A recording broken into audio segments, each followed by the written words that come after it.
Bueno, continuando con la colección de los grandes científicos, estamos con Einstein en la teoría de la relatividad. El espacio es una cuestión de tiempo. Y vamos a iniciar el capítulo 4, que se llama Las escalas del mundo. Una vez levantado el andamio de las ecuaciones relativistas, Einstein se aplicó a pintar su imagen personal del universo. La cosmología, una ciencia dominada hasta entonces por la especulación, dio con él un paso de gigante. La confirmación experimental en 1919 de la desviación de la luz bajo la acción de la gravedad convirtió a Einstein en una celebridad de la noche a la mañana.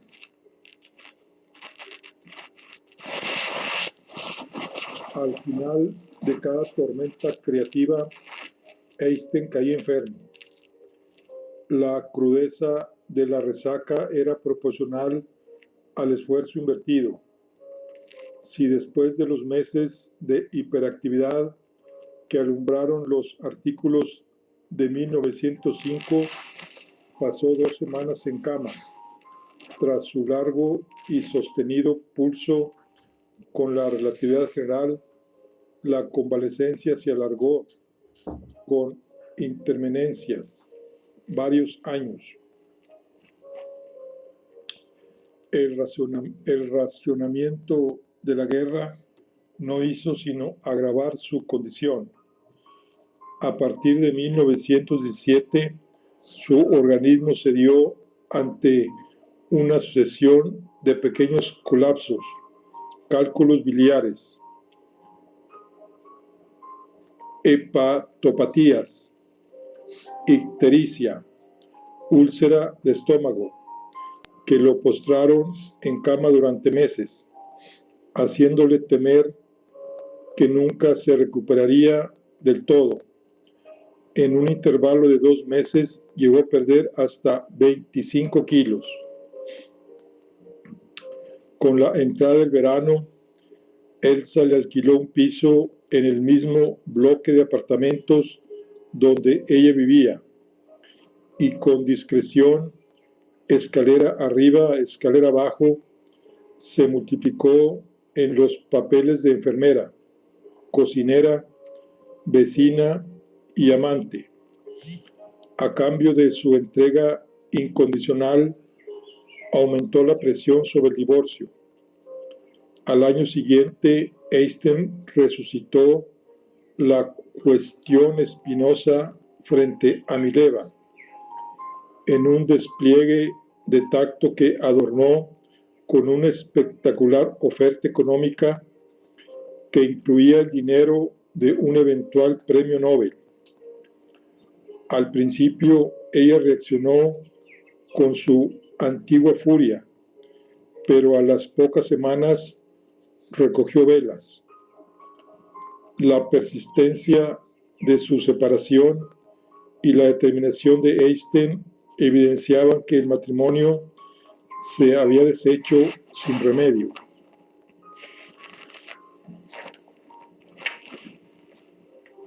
A pesar de los hijos,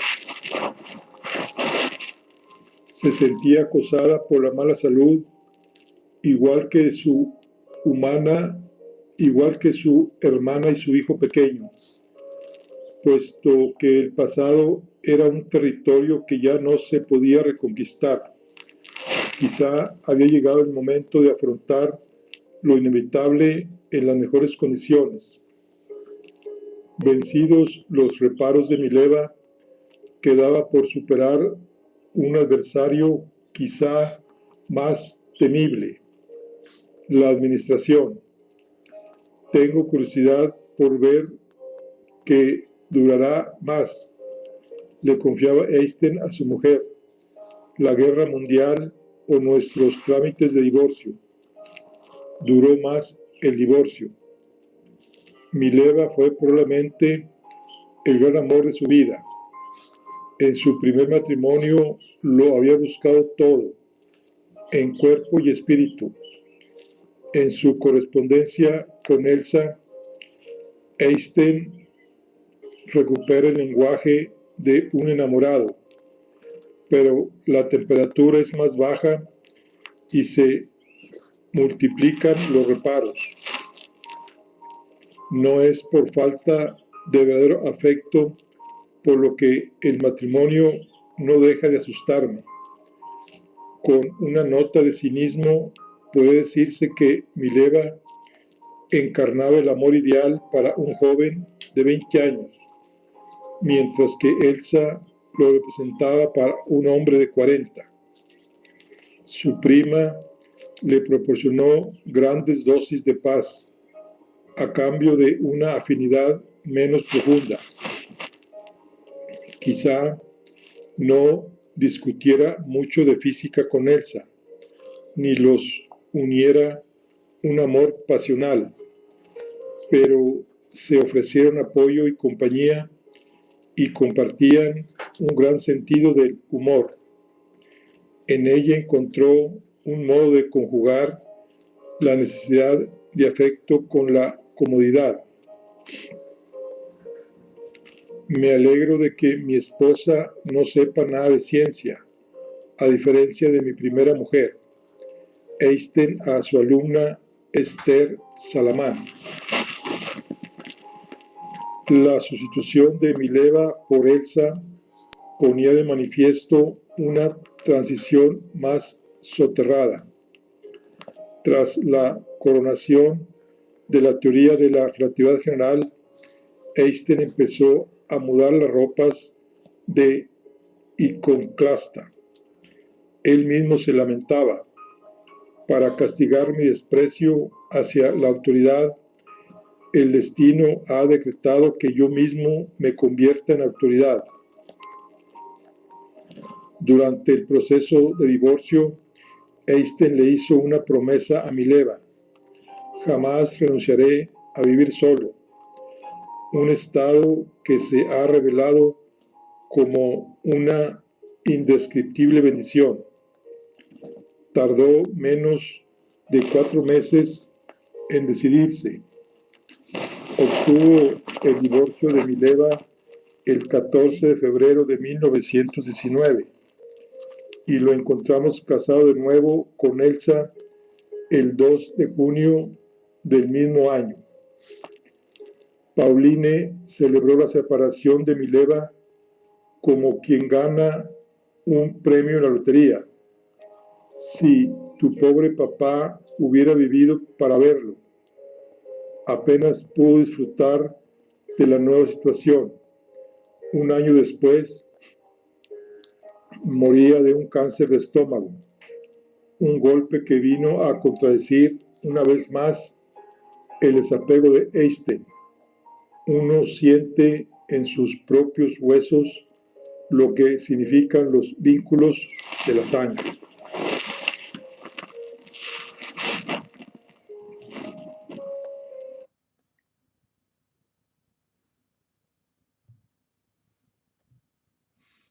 (1776-1833) se basó en la teoría corpuscular de Newton, que consideraba la luz compuesta por masas puntuales, sensibles a la gravedad, para formular una curiosa predicción.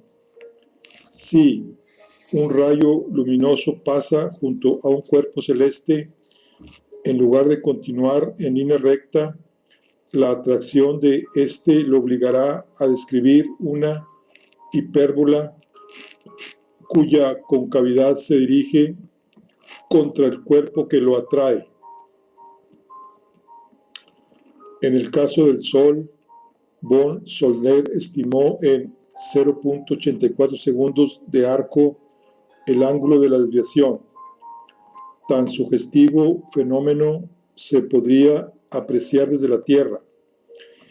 En el caso de que fuera posible observar las estrellas fijas muy próximas al Sol, habría que tomar en consideración este efecto.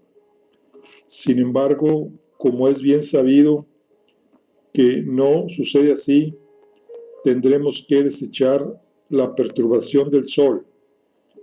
A lo largo del siglo XIX, la teoría corpuscular de la luz fue perdiendo fuelle en favor de la hipótesis ondulatoria, de modo que la conjetura de Bohr-Solner, imposible de verificar con los medios de la época, pronto fue relegada al olvido.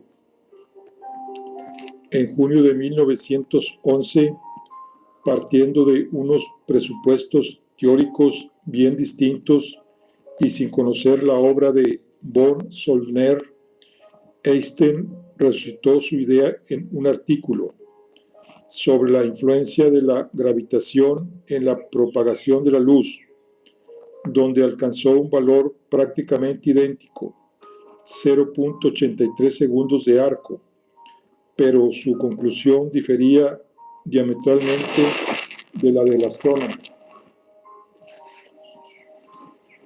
puesto que durante los eclipses totales de Sol, las estrellas fijas se hacen visibles en las regiones del cielo próximas al Sol. Esta consecuencia de la teoría se puede contrastar mediante una prueba experimental. Sería deseable que los astrónomos prestasen atención a la cuestión que aquí se plantea, a pesar de que pueda parecer que las reflexiones apuntadas más arriba carecen de suficiente fundamento o incluso que son extravagantes. 3 años después de que Einstein hiciera público su desafío en los anales de la física, los almanaques astronómicos de 1914, un año que se cargaría de efemérides, fijaron para el 21 de agosto un eclipse que cumplía con todos los requisitos para efectuar la comprobación. Erwin Freundlich, 1885-1964, un joven astrónomo de Wiesbaden, se apresuró a recoger el guante relativista, pero la Primera Guerra Mundial desbarató su expedición a Crimea.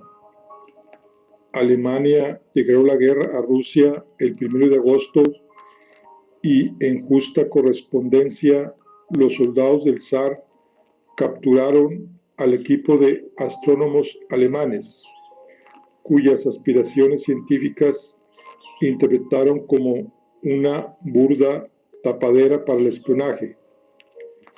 Mi buen amigo, el astrónomo Freundlich, se lamentaba Einstein en una carta a Ernefes. En lugar de experimentar un eclipse de sol en Rusia, va a tener que experimentar la cautividad en dicho país. A pesar del antimilitarismo del científico, las tropas zaristas le estaban haciendo un favor. Su teoría todavía no estaba en condiciones de superar el examen de los cielos. En lugar de confirmar la relatividad, las observaciones de Freundlich la hubieran refutado.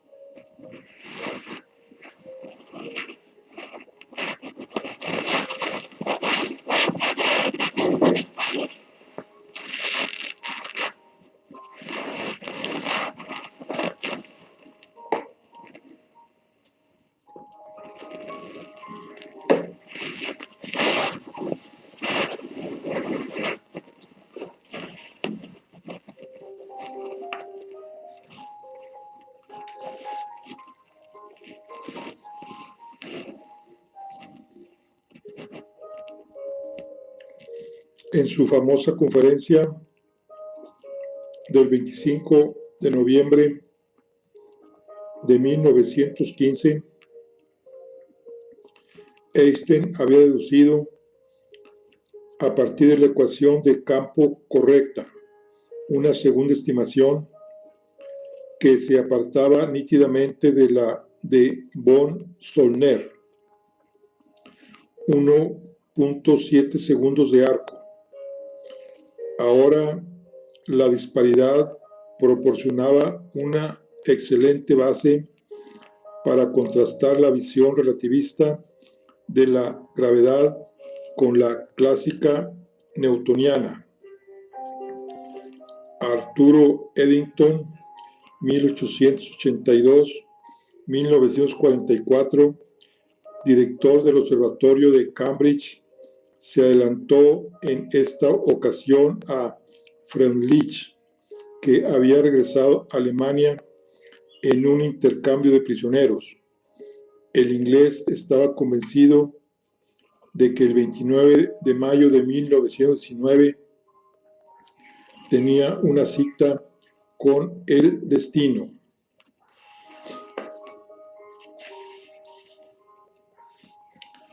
En efecto, el efecto de la curvatura afecta a las estrellas que se ven cerca del Sol y por tanto la única oportunidad de efectuar esta observación es durante un eclipse total, cuando la luna interrumpe su luz deslumbrante. Incluso entonces una gran cantidad de luz desborda la corona solar y se extiende lejos del disco. Por tanto, es preciso contar con estrellas que brillen lo suficiente cerca del Sol, que no se desvanezcan en el resplandor de la corona. Un astrónomo que consultara hoy las estrellas anunciaría que la fecha más favorable del año para pesar la luz es el 29 de mayo. El motivo es que el Sol, en su recorrido anual alrededor de la eclíptica, atraviesa campos estelares de diversa riqueza, pero el 29 de mayo se sitúa en mitad de una porción absolutamente excepcional de estrellas brillantes, una sección de las Híades con diferencia el mejor campo de estrellas disponible. La expedición científica organizada por la Universidad de Cambridge y la Real Sociedad Astronómica para cubrir el eclipse se dividió en dos partidas en torno al círculo del Ecuador. Una al sur se dirigió a la ciudad brasileña de Sobral y la otra al norte, a la isla de Príncipe frente a la costa de Guinea. Como tantas excursiones, esta estuvo a punto de frustrarse por el mal tiempo. La mañana del eclipse, en lugar del sol, Eddington tuvo que vérselas con un zafarrancho de nubes y un diluvio. A la 1:30 del mediodía, el sol asomó tímidamente, pero las nubes se comportaban como un telón que se bajaba y alzaba, ocultando y descubriendo el escenario donde sería juzgada la teoría de la relatividad. En cuanto la luna comenzó a cubrir al sol, Eddington se entregó a la frenética impresión de una placa fotográfica tras otra.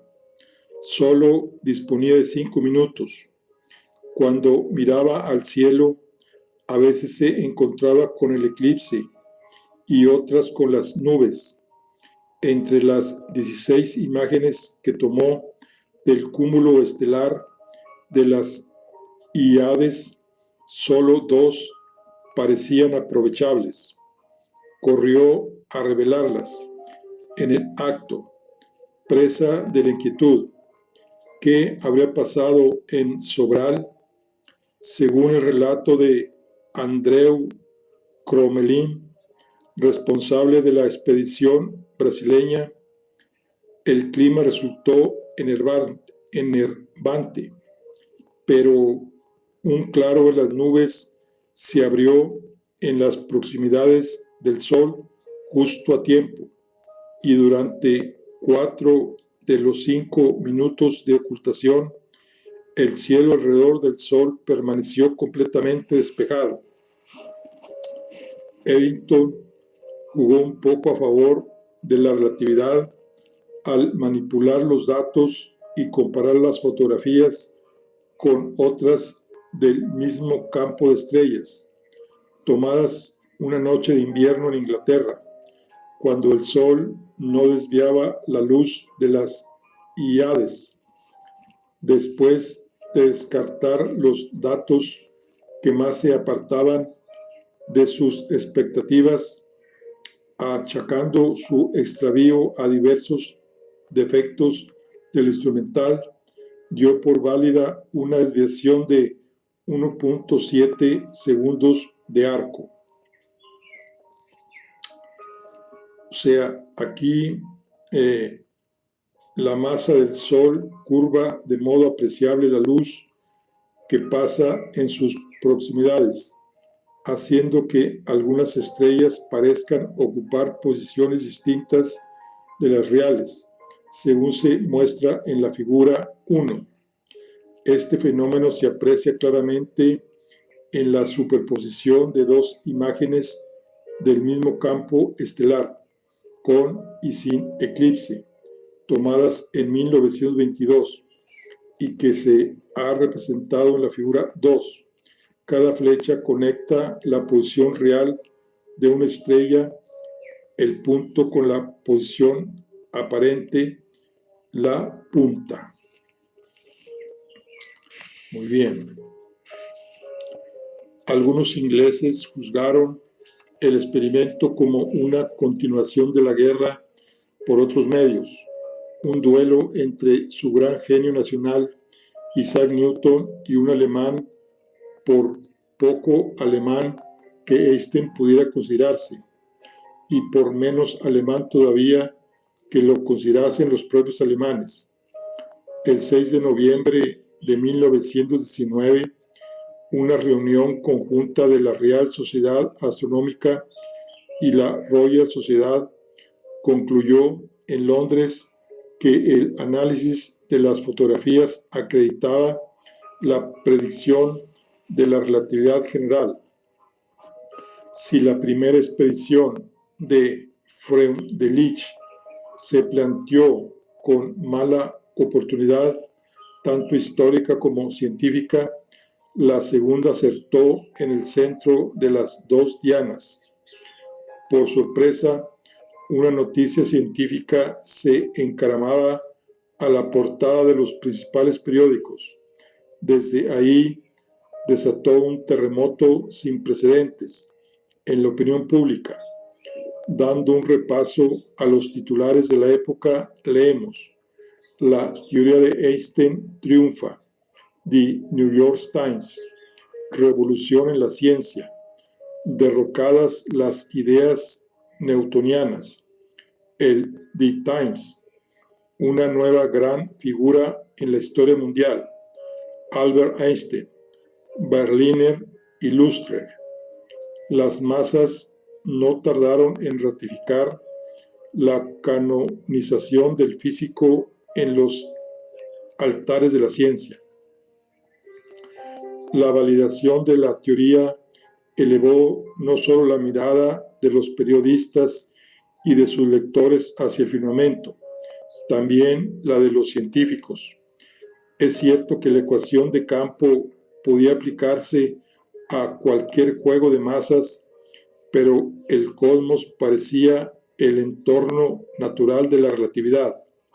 Sus efectos pasaban desapercibidos en la danza atómica de los núcleos y los electrones, pero se manifestaban en todo su esplendor entre estrellas y galaxias. Ahí se abriría el primer acto de la mecánica post-newtoniana.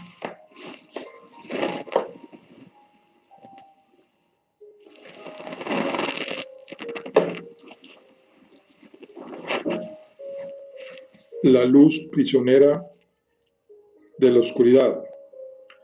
En su duelo con Hilbert, Einstein había estrenado su ecuación con 3 casos particulares, a la caza de una rápida confirmación experimental, el cálculo de una anomalía en la órbita de Mercurio, junto con la desviación de un rayo de luz y el desplazamiento hacia el rojo, un efecto que explicaremos más adelante, ambos por causas gravitatorias. Fue un ejercicio a contrarreloj donde Einstein se limitó a extraer soluciones aproximadas. Su teoría pronto atrajo la atención de los extraños y dejó de ser el juguete de un solo físico. El primero en proporcionar una solución exacta fue un astrónomo, Carl Schwarzschild, 1873-1916, que distrajo así los horrores del frente ruso a donde lo había conducido su fervor patriótico. Schwarzschild llevaba la astronomía en la sangre. Publicó su primer artículo sobre la órbita de las estrellas dobles con 16 años, siendo todavía un estudiante de secundaria, 3 días antes de celebrar la Navidad de 1915, escribía a Einstein para mostrarle sus propios cálculos sobre las anomalías de la órbita de Mercurio. Ya ve, a pesar del fuego cerrado de los cañones, la guerra me trata con suficiente clemencia para permitir que me evada de todo esto y deambule por la tierra de sus ideas. Schwarzschild trató de plasmar en detalle la versión relativista de una estrella. Por simplicidad, la consideró esférica y estática. Primero calculó la curvatura espacio-temporal en la vecindad del cuerpo celeste y después se lanzó a escudriñar matemáticamente su interior. Logró delimitar la distorsión que introducía la masa estelar en el tejido del espacio-tiempo. Advirtió que el tiempo fluye más despacio a medida que uno se aproxima a ella, es decir, a medida que aumenta la intensidad de su campo gravitatorio, una tendencia que se mantiene después de atravesar la superficie y dirigirnos al centro. Una manifestación observable de este fenómeno es que la luz que emite la estrella sufre lo que se conoce como un desplazamiento hacia el rojo. Al estudiar la materia, se encuentra que la actividad de sus electrones genera radiación electromagnética en forma de ondas de diversas longitudes. Igual que la luz del sol se rompe en los colores del arco iris, es posible analizar una radiación cualquiera y desplegar sus componentes. Con un aparato se puede imprimir la huella luminosa de la materia y su registro es lo que se conoce como espectro. Gracias a los espectros atómicos podemos determinar la composición de una estrella analizando la luz que nos llega de ella. Las ecuaciones de Schwarzschild señalaban que para un átomo situado en la superficie de una estrella, el tiempo transcurre más despacio que para otro átomo del mismo elemento en la Tierra, desde el punto de vista de un observador ubicado en nuestro planeta. Por tanto, sus escalas de tiempo no coinciden. Esta diferencia afecta a nuestra percepción de la radiación estelar, aunque para cada sistema de referencia, la vecindad de la estrella y la Tierra, átomos iguales generan a la misma temperatura espectros idénticos. Para los astrónomos terrestres, las ondas emitidas cerca de la estrella se registran con periodos T más largos. Figura 2.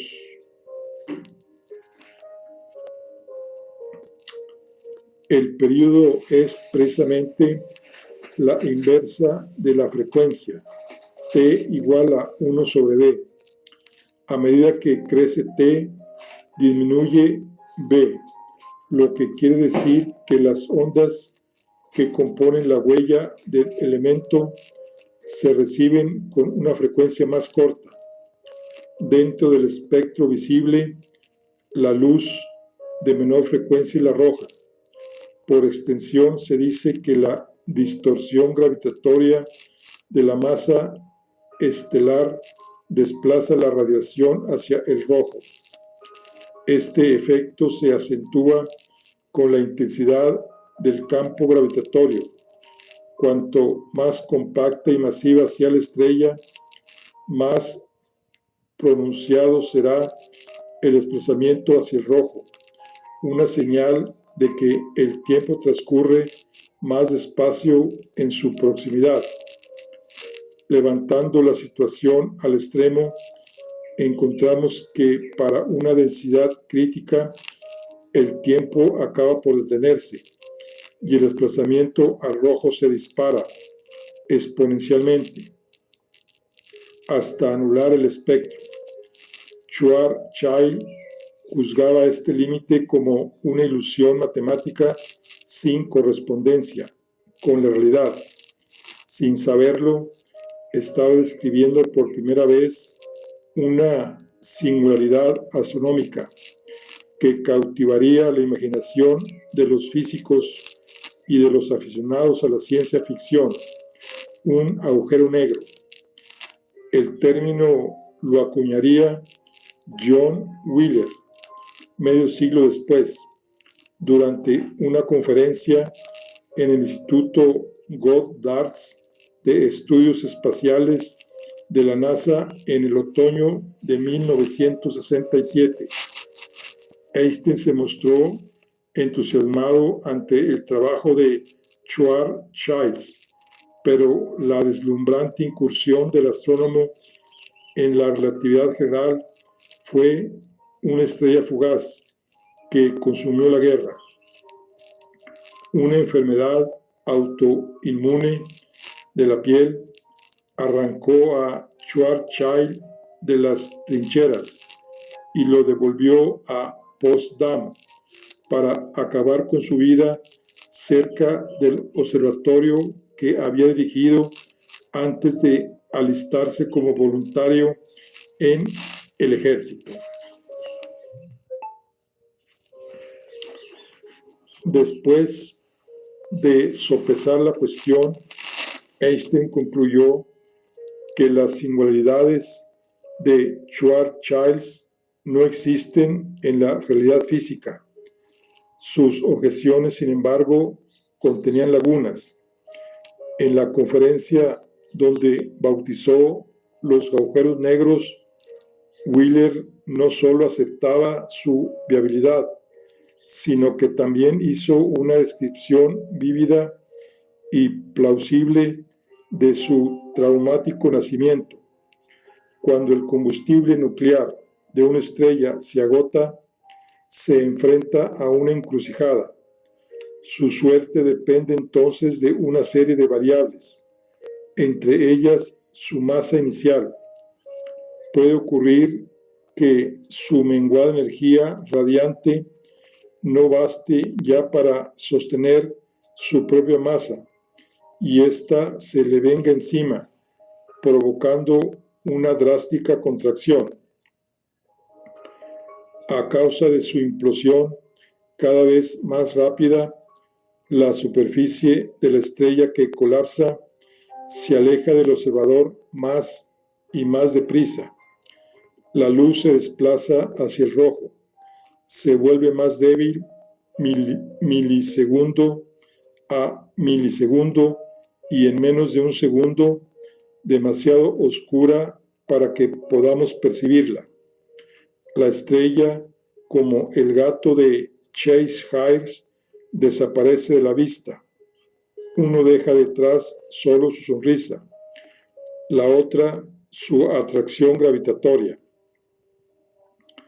En el capítulo anterior vimos cómo el grado de curvatura en una región del espacio-tiempo refleja su contenido de materia. La densidad de un agujero negro equivale a apretar la masa del Sol dentro de un espacio la mitad de grande que la isla de Manhattan. Semejante concentración fuerza el tejido espaciotemporal hasta límites que Schwarzschild y Einstein solo se atrevían a considerar dentro del margen de sus cuadernos de ecuaciones. Sin embargo, el universo ha resultado ser un lugar bastante más extremo que lo que se permitían soñar los patriarcas de la relatividad. En las proximidades de un agujero negro se multiplica el frenazo temporal que ya se apreciaba cerca de la superficie de una estrella.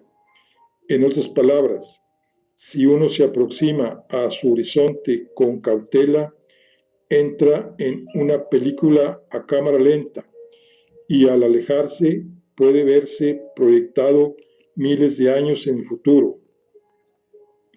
Los agujeros negros no dejan la huella de ningún espectro y por eso, para localizarlos, hay que aplicar la misma estrategia que para cazar al hombre invisible: bajar la mirada para descubrir sus pisadas en la nieve. Aunque no se cuenta con ninguna evidencia directa de su existencia, los telescopios detectan perturbaciones gravitatorias en la danza de las estrellas y galaxias, que responden admirablemente a su teórica influencia. Resulta irónica la suspicacia de Einstein ante los agujeros negros, ya que, como apuntaba Freeman Dyson, son los únicos lugares del universo donde la teoría de la relatividad se manifiesta en toda su potencia y el esplendor.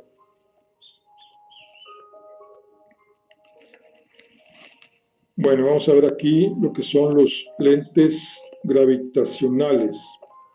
En 1936, Rudy Mandy, un ingeniero y científico aficionado de origen húngaro, razonó que si las grandes masas desvían los rayos luminosos, también podrían actuar a modo de lente, concentrando la luz en un foco. En el caso de dos estrellas convenientemente alineadas con la Tierra, siendo la central muy masiva, esta última se comportaría igual que una lupa, materializando ante los observadores terrestres una imagen de la más alejada. Einstein había considerado la misma noción en 1912, pero la había descartado al entender quizá que el efecto resultaría indetectable. Espoliado por el entusiasmo de Mans, repitió los cálculos 20 años después y publicó una pequeña nota en la revista Ciencia. En el último párrafo adoptaba el tono escéptico de von Soldner, convencido de que no existían muchas oportunidades de apreciar este fenómeno. Un pesimismo razonable en los años 30, pero no en 1979, cuando Denise Walsh, Roberto Carswell y Ray Weyman identificaron en el observatorio de Kitt Peak, en el desierto de Arizona, las primeras imágenes generadas por una lente gravitacional. En general, las lentes gravitacionales crean imágenes múltiples y otras distorsiones ópticas como arcos, halos y cruces. Hay un dibujo que muestra una galaxia que se comporta como una lente gravitacional, a pesar de que se interpone en su línea de visión, produce dos imágenes desplazadas de un cuásar muy lejano. Bueno, entonces continuamos con el desplazamiento del perihelio de Mercurio o los agujeros negros exponían ángulos sugerentes del cosmos relativista, pero no dejaban de fijar la atención en detalles, como las ecuaciones de campo se podían aplicar a cualquier juego de masas. Resultaba tentador embutir en el término T sub mu b toda la materia y energía del universo y ver qué pasaba. De nuevo, Einstein fue el primero en cometer el atrevimiento, cortando la cinta que inauguró la cosmología moderna. Se enfrentaba a un escenario tan desmesurado que tuvo que abordar la tarea partiendo de aproximaciones. De entrada, a la hora de contemplar la masa del universo, entornó los ojos y supuso una distribución continua de materia. Asumió además que cualquier punto o dirección del universo era básicamente equivalente a los demás, condiciones de homogeneidad e isotropía. En 1917, cuando construyó su modelo, la imagen que se tenía del cosmos se reducía a una instantánea estática de la Vía Láctea, una colosal isla de estrellas varada en el vacío. Al introducirla en la ecuación de campo, sin embargo, la foto salía movida. Las masas no tardaban en abandonar sus posiciones fijas, impulsadas por sus mutuas atracciones gravitatorias, que las acercaban unas a otras. Para remediar el colapso que se desencadenaba, Einstein calzó un nuevo término en la ecuación de campo, la constante cosmológica, que interpretaba el papel de una fuerza repulsiva a escala cósmica. El sentido físico de este apaño matemático se antojaba oscuro, ya que su único propósito era garantizar ad hoc un universo estático. Por lo tanto, el modelo exhibía la factura revolucionaria de Einstein. Cogió el universo liso de Newton, lo retorció y lo cerró sobre sí mismo, transformándolo en la superficie de una hiperesfera, una esfera de 4 dimensiones. El ejemplo clásico para visualizar la operación de la goma de un globo inflado. Los hipotéticos habitantes planos de su superficie se hallarían inmersos en un espacio finito pero sin límites, puesto que podrían caminar sin descanso en cualquier dirección, regresando una y otra vez al punto de partida, sin tropezar jamás con una frontera. En el caso de nuestro universo, el espacio tridimensional equivale a la goma y se cierra sobre sí mismo de forma semejante al globo. Una nave espacial que mantuviese su rumbo terminaría circunnavegando el universo y regresando al punto de partida. En 1930, Eddington demostró que la constante cosmológica ni siquiera servía para desbaratar la expansión.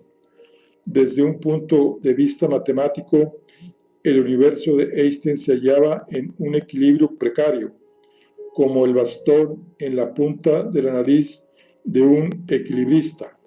La más mínima perturbación lo empujaba hacia la expansión o a la contracción. Durante las décadas siguientes, a medida que se refinaban las técnicas de observación, el escenario astronómico se acrecentó a pasos agigantados. Más allá de las fronteras de nuestra galaxia, el universo continuaba. En 1929, Hubble advirtió que cuanto más lejos se encuentra una galaxia de nosotros, más rápidamente se aleja. Su velocidad no hay que interpretarla como un desplazamiento a través del espacio, sino como una dilatación del espacio mismo. Recuperando el símil del globo, si lo inflamos un punto sobre la goma, se alejará de sus vecinos, aunque él mismo no se esté desplazando por su superficie. En el mismo sentido, lo que observamos en el firmamento es una composición del movimiento propio de los cuerpos celestes, sumado a la expansión del espacio. Fruto de esta combinación, podemos encontrar que algunas galaxias se acercan a la Vía Láctea, como en el caso de Andrómeda. El cuadro de galaxias en fuga que pintó Hubble casaba mal con la imagen estática de Einstein. Por fortuna para él, en 1922, el físico soviético Alexander Friedman, 1888-1925, había demostrado que para un universo homogéneo e isótropo, las ecuaciones de campo dejadas a su aire, lo mismo admitían una expansión que una contracción. Ya no hacía falta asignar propiedades esotéricas al espacio para evitar su colapso. La atracción gravitatoria se limitaba a frenar la expansión.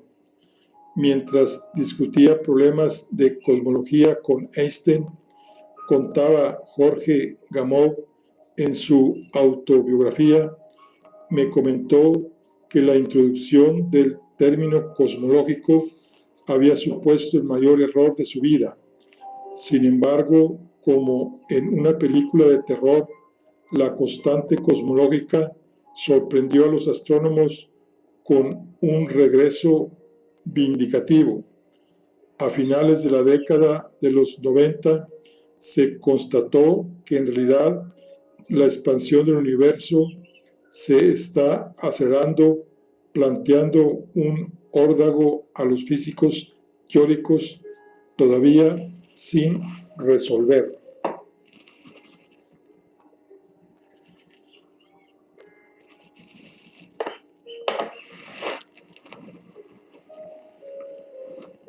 El lado oscuro de la luz.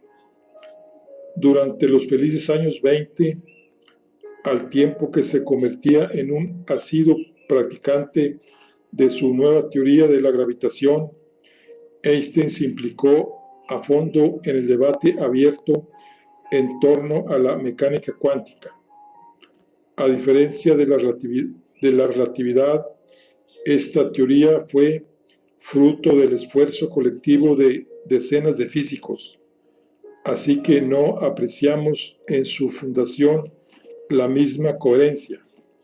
Su propia naturaleza parecía desafiar cualquier imaginación formada en la física clásica, hasta el punto de que una manera de interpretarla resultaba tan valiosa o más que un resultado experimental. Muchos de sus artífices acuñaron alguna sentencia ingeniosa con la que desahogar su desconcierto. Para Niels Bohr, aquellos que no queden conmocionados al conocer por primera vez la mecánica cuántica, es imposible que la hayan entendido. Por su parte, Schrödinger parecía avergonzarse de su contribución. No me gusta y lamento haber tenido algo que ver con ella. Einstein, particularmente dotado para los aforismos, le dedicó suficientes para componer un libro, la mayoría no muy halagüeños. Cuantos más éxitos obtiene la teoría cuántica, más ridícula parece. Si logró imponerse a los detractores, a cuyas filas se sumaban incluso algunos de sus pioneros, fue haciendo gala de una eficacia implacable por su capacidad de organizar lógicamente los nuevos descubrimientos y de realizar predicciones experimentales con un grado de precisión inusitado. Pocas teorías podían presumir de dar cuenta, según Paul Dirac, de gran parte de la física y toda la química. Si hubiera que señalar una fijación en Einstein, un fetiche científico, se podría apostar por la luz. Fue la que alimentó su primer fogonazo de inspiración, la persecución de un rayo luminoso. La confirmación de su deriva ante la masa del Sol le granjeó su estatus de mito viviente. Lejos de dar el tema por agotado, Einstein también se aventuró en el lado más oscuro, cuántico de la luz. Podemos decir que ésta alumbró a través de él las dos grandes construcciones de la física del siglo XX, la relatividad y la mecánica cuántica. Debo de parecer una especie de avestruz que entierra siempre la cabeza en la arena relativista para no enfrentarme a los malvados cuantos.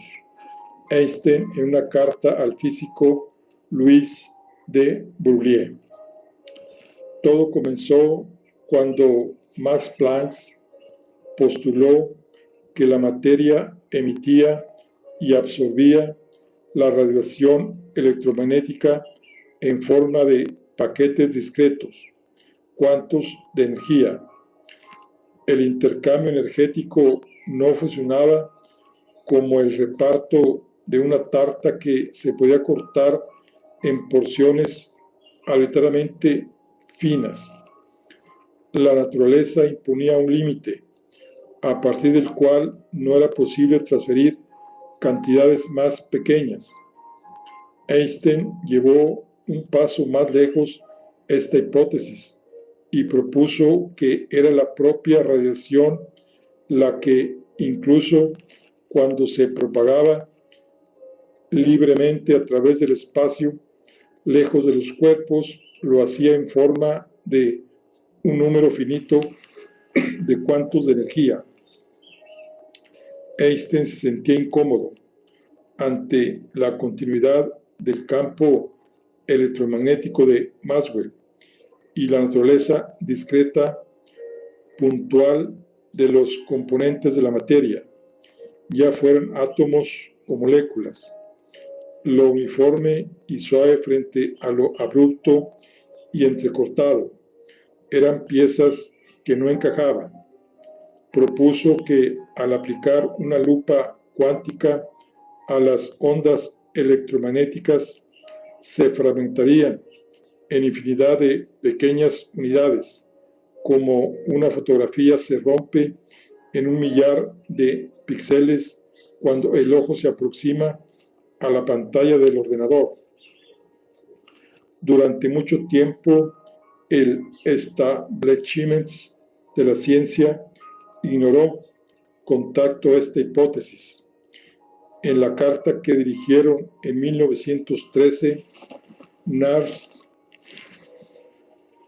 y Planck a la Academia Prusiana de Ciencias para respaldar la candidatura de Einstein, agotaron los elogios, disculpando, sin embargo, que a veces pudiera haber ido demasiado lejos en sus especulaciones, como por ejemplo en su hipótesis del cuanto de luz. El problema aquí, como con la relatividad, es que muchas de sus conjeturas se anticipaban considerablemente a las evidencias experimentales. Frente al escepticismo general, Einstein, como solía, se mantuvo en sus 13.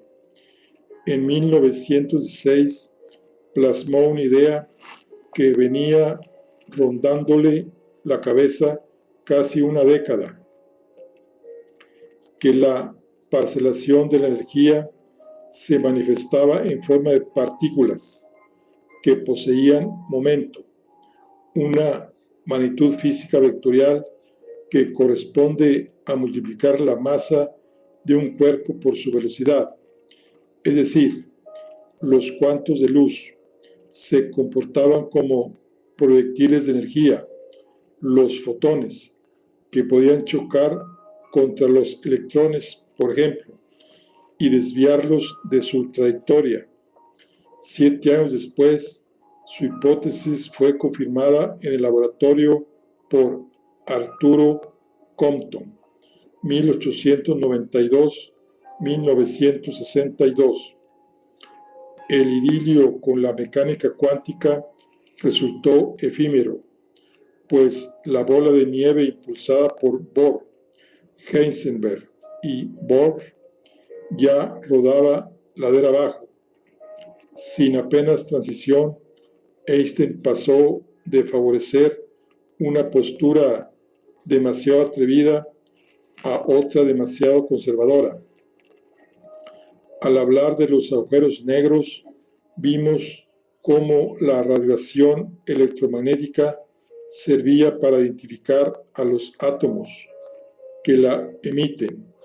Los espectros atómicos ofrecían una herramienta de análisis inestimable a los físicos, a costa de plantearles toda suerte de preguntas embarazosas. Para empezar, ¿a qué se debía cada patrón? ¿Qué estructura subyacente los generaba? A fuerza de ensayo y error, el matemático suizo Johann Balmer compuso una fórmula que proporcionaba las frecuencias de la luz que emitía el hidrógeno, pero no se amparaba en ningún modelo teórico. En marzo de 1912, un joven físico danés llamado Niels Bohr recalcó en la Universidad de Manchester, rebotado de Cambridge, para solicitar asilo en el Schuster Laboratory. Su director, Ernesto Rutherford, 1871-1937, no tardó en apreciar su mente adicta a las paradojas, que fusionaba como el rodillo de una apisonadora, pesada, lenta pero demoledora. Apuntándose a la moda cuantizadora de Planck y Einstein, Bohr recortó las órbitas de los electrones, decretando que solo girasen a determinadas distancias del núcleo. A cada órbita le correspondía un valor o nivel de energía. Lo que sí podían hacer los electrones era brincar de un círculo a otro, emitiendo o absorbiendo en el proceso paquetes de energía. Estos paquetes eran los cuantos de radiación electromagnética, los fotones de Einstein. La diferencia de energía entre dos niveles implicados en un salto se correspondía con la carga energética de cada paquete. Podemos imaginar que la estructura interna de cada elemento levanta su propio anfiteatro de energía, con escalones a diferentes alturas, mientras sus electrones saltan de uno a otro, absorbiendo y emitiendo los fotones que caracterizan su espectro. De este modo, los patrones que se apreciaban en las radiaciones encajaban con la arquitectura de los átomos. O sea, aquí se muestra una figura donde está el salto de un electrón de un nivel de energía E sub 1 a otro más alto, E sub 2. Al absorber un fotón, energía salta de un electrón de un nivel de energía E2 a otro más bajo, E1, con emisión de un fotón.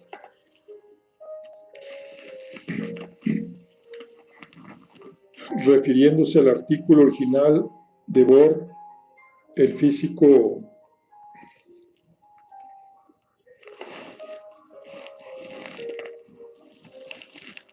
Alan Lyman apunta cómo la borosidad cuántica se infiltraba ya en el lenguaje de los científicos. Llama poderosamente la atención que Bohr describa a los electrones pasando de una órbita a otra, a pesar de que no pueda aportar ninguna imagen física de lo que significa este verbo. Su interpretación sugiere que el electrón no puede ocupar el espacio entre órbitas de ningún modo conocido. De lo contrario, radiaría energía continuamente. De algún modo, el electrón puede empezar en un nivel de energía que corresponde a una órbita y de pronto reaparece en otra órbita con otro nivel de energía. Acabo de emplear el término reaparecer. Bohr utiliza la palabra pasar. Algunos científicos usan saltar, pero en realidad carecemos del vocabulario apropiado para describir un fenómeno semejante, puesto que todo nuestro vocabulario procede de la experiencia humana del mundo.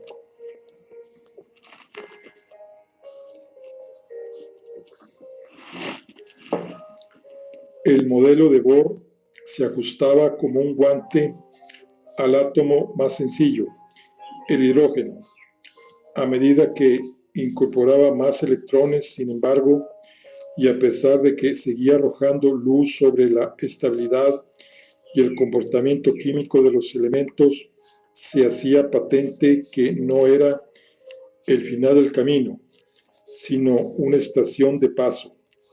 Bohr había puesto encima de la mesa una imagen clara del átomo, pero dejaba demasiadas preguntas sin responder. Por ejemplo, los fotones se emitían con una dirección y en un momento precisos. ¿Qué determinaba ambos? ¿Por qué al circular por las órbitas permitidas el electrón no radiaba energía y sí lo hacía cuando saltaba? El modelo era un híbrido de física nueva y tradicional.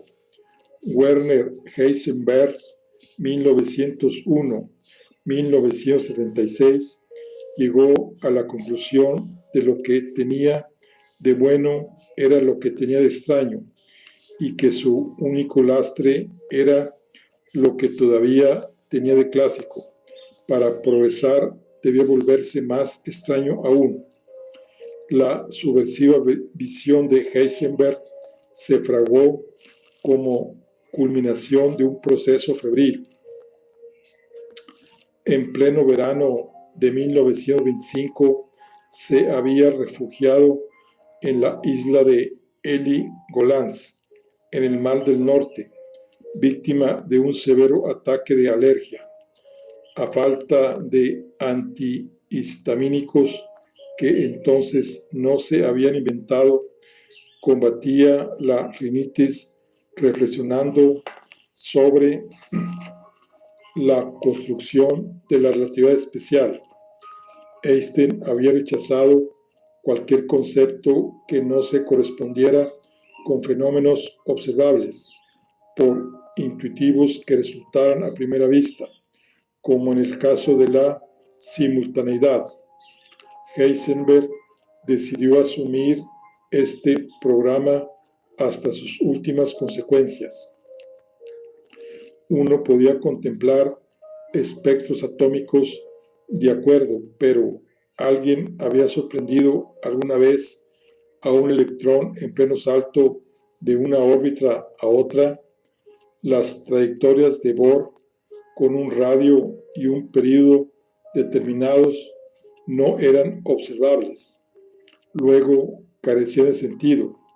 Su ímpetu destructor, invierto todas mis energías en aniquilar la noción de órbita, echó los cimientos donde se apoyaría la nueva teoría, el principio de incertidumbre. Para Heisenberg, los fenómenos naturales a escala atómica solo se pueden comprender dejando de lado, en la medida de lo posible, cualquier descripción visual. Tras descartar las imágenes, trató de armar una estructura lógica cuyos únicos ladrillos fueran magnitudes medibles en un laboratorio. Para analizar la materia no queda más remedio que interactuar con ella. La pregunta que nos plantea el mundo cuántico es hasta qué punto esta intervención afecta al fenómeno que pretendíamos observar, si el mismo acto de la medida no lo modifica, desvirtuando la información que habíamos creído extraer, planteando un símil para formarnos una idea del relieve de una estatua. Podemos disparar balas de goma que reboten perfectamente contra distintos puntos de su superficie, para después analizar en qué direcciones se desvían. De entrada, los proyectiles que no lo hagan proporcionan una buena estimación del volumen de la estatua. Si utilizamos balones de playa, solo seremos capaces de inferir una representación muy cruda. Decidiremos a lo sumo si la figura estaba de pie o sentada, o si tenía un brazo extendido. A medida que vayamos reduciendo el tamaño de los proyectiles, ganaremos en detalle. Aquí resulta crítica la relación entre la curvatura de las pelotitas que lanzamos y las de los detalles que deseamos aprender. Los fotones de la luz visible son mucho más pequeños que los objetos que percibimos y son blandos, apenas alteran la disposición global de materia mientras interactúan con ella. No conviene tomar el símil al pie de la letra, porque la luz no rebota. Los fotones que inciden sobre un objeto no son los mismos que nos llegan de él. Pero dejemos a un lado esta clase de disquisiciones, puesto que solo pretendemos hacernos una idea intuitiva del proceso. A escala atómica, los proyectiles que antes nos parecían diminutos adquieren la misma envergadura y construcción que aquello que pretendíamos estudiar con ellos. Si probamos a lanzar fotones de baja energía y longitud de onda larga para localizar un electrón, por ejemplo, estaremos arrojando balones de playa del tamaño de la estatua. Para ganar precisión, no queda más remedio que aumentar la energía del fotón, lo que supone endurecer los proyectiles. Justo cuando comenzamos a perfilar los primeros detalles, las pelotas adquieren la dureza suficiente para romper la estatua. Su desviación ya no es fruto de un rebote elástico que proporciona datos sobre el relieve, sino del proceso de fragmentación de la figura. Nuestro empeño en observar altera por completo el fenómeno. El límite de la nitidez resulta inherente al procedimiento, porque utilizamos ondas y partículas como sondas para estudiar ondas y partículas, y unas repercuten en otras. Para empeorar la situación, ni siquiera está clara la frontera que las separa, puesto que una partícula puede comportarse como una onda y viceversa, sea cual sea la naturaleza de las entidades cuánticas. No se pueden despachar con la sencilla etiqueta de onda o partícula, puesto que adoptan una u otra encarnación según las circunstancias. Con las leyes clásicas en la mano, si tenemos un electrón y conocemos en un instante, dado su posición y su velocidad, un vector que señala hacia dónde se desplazará a continuación, podremos dibujar su trayectoria. Heisenberg defendía que había que abandonar esta pretensión en el ámbito atómico.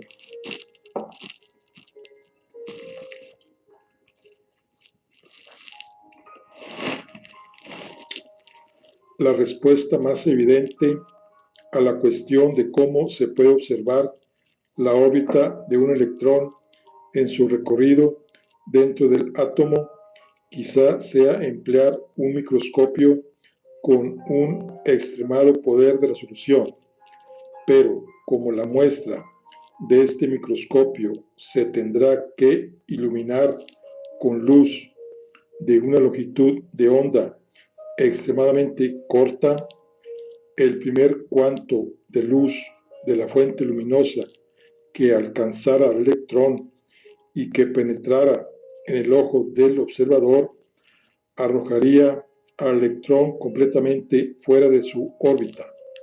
Por lo tanto, solo un punto de la trayectoria se podría observar experimentalmente cada vez. Y si no se pueden trazar trayectorias mediante un experimento, no se puede introducir con rigor en la teoría la continuidad del movimiento que nos dicta el sentido común es un espejismo, la observación desde una gran distancia de un escenario impreciso por naturaleza. De cerca, cada línea se emborrona y se desdibuja. El gran mérito de Heisenberg no fue invocar la incertidumbre, sino acotarla matemáticamente. Reveló cómo las principales magnitudes observables estaban secretamente ligadas: la posición y el momento, el tiempo y la energía. Cuanta más precisión se gane al medir una de ellas, más se pierde en la otra. En el límite puede determinarse la posición exacta de un electrón a cambio de renunciar a saber sobre su velocidad. El átomo se volvía borroso y en esa difuminación iba a residir el corazón de la nueva ciencia.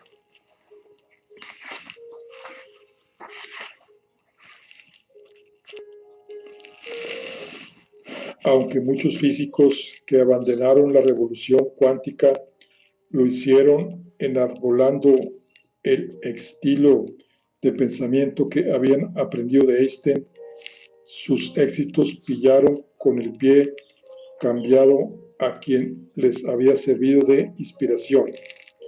Las trayectorias, las grandes protagonistas de la nueva teoría de la gravitación a través de las geodésicas quedaban proscritas. Este hecho convertía el principio de incertidumbre en un enemigo acérrimo de la relatividad general. Bueno,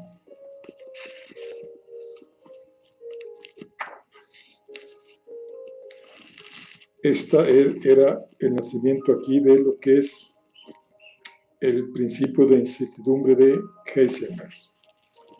Bueno, aquí concluimos la charla del día de hoy. Nos vemos en la siguiente. Hasta luego.